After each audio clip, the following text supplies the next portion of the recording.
ಭಾರತ ಪಾಕಿಸ್ತಾನ ಮತ್ತೆ ಮಾತುಕತೆ, ವಿದೇಶದಲ್ಲಿ ನಡೆದ ರಹಸ್ಯ ಸಭೆಯ ಹಿಂದಿನ ಸತ್ಯವೇನು?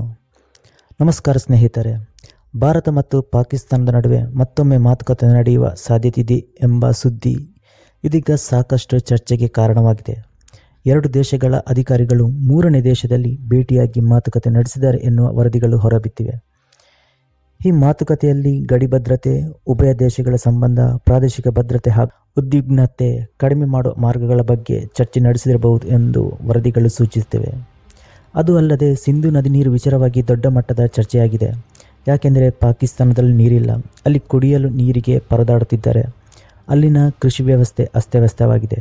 ಒಂದು ವೇಳೆ ಭಾರತ ಸಿಂಧು ನದಿ ನೀರು ಬಿಡದೆ ಹೋದರೆ ಅವರ ಮೇಲೆ ಯುದ್ಧ ಮಾಡುತ್ತೇವೆ ಅಂತ ಪಾಕಿಸ್ತಾನದ ಕೆಲವು ಮಿನಿಸ್ಟರ್ಗಳು ಕೂಡ ಹೇಳುತ್ತಾರೆ.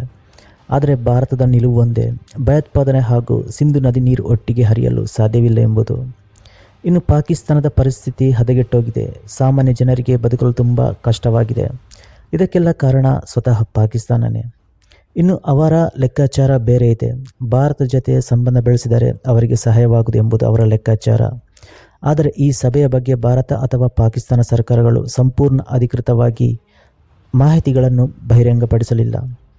ಗಮನಿಸಬೇಕಾದ ಅಂಶವೇನೆಂದರೆ, ಭಾರತವು ಈ ಹಿಂದೆ ಭಯೋತ್ಪಾದನೆ ಮತ್ತು ಮಾತುಕತೆ ಎರಡೂ ಒಂದೇ ಸಮಯದಲ್ಲಿ ಸಾಗಲು ಸಾಧ್ಯವಿಲ್ಲ ಎಂಬ ನಿಲುವನ್ನು ಹಲವು ಬಾರಿ ಸ್ಪಷ್ಟಪಡಿಸಿದೆ.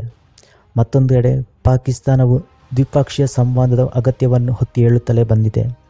ಇಂತಹ ಸಂದರ್ಭದಲ್ಲಿ ಅಧಿಕಾರಿಗಳ ಮಟ್ಟದಲ್ಲಿ ನಡೆದಿರುವ ಈ ಭೇಟಿಯನ್ನು ಭವಿಷ್ಯದ ಸಂವಾದಕ್ಕೆ ಒಂದು ಆರಂಭವೆಂದೇ ಕೆಲವು ವಿಶ್ಲೇಷಕರು ನೋಡುತ್ತಿದ್ದಾರೆ. ಆದರೆ ಇದರಿಂದಲೇ ಶೀಘ್ರದಲ್ಲಿ ಉನ್ನತ ಮಟ್ಟದ ಮಾತುಕತೆ ಆರಂಭವಾಗಲಿದೆ ಎಂದು ಖಚಿತವಾಗಿ ಹೇಳಲು ಸಾಧ್ಯವಿಲ್ಲ. ಮುಂದಿನ ದಿನಗಳಲ್ಲಿ ಎರಡು ದೇಶಗಳ ಅಧಿಕೃತ ಹೇಳಿಕೆಗಳು ಹಾಗೂ ರಾಜತಾಂತ್ರಿಕ ಬೆಳವಣಿಗೆಗಳು ಯಾವ ದಿಕ್ಕಿನಲ್ಲಿ ಸಾಗುತ್ತಿವೆ ಎಂಬುದನ್ನು ಕಾದು ನೋಡಬೇಕಾಗಿದೆ.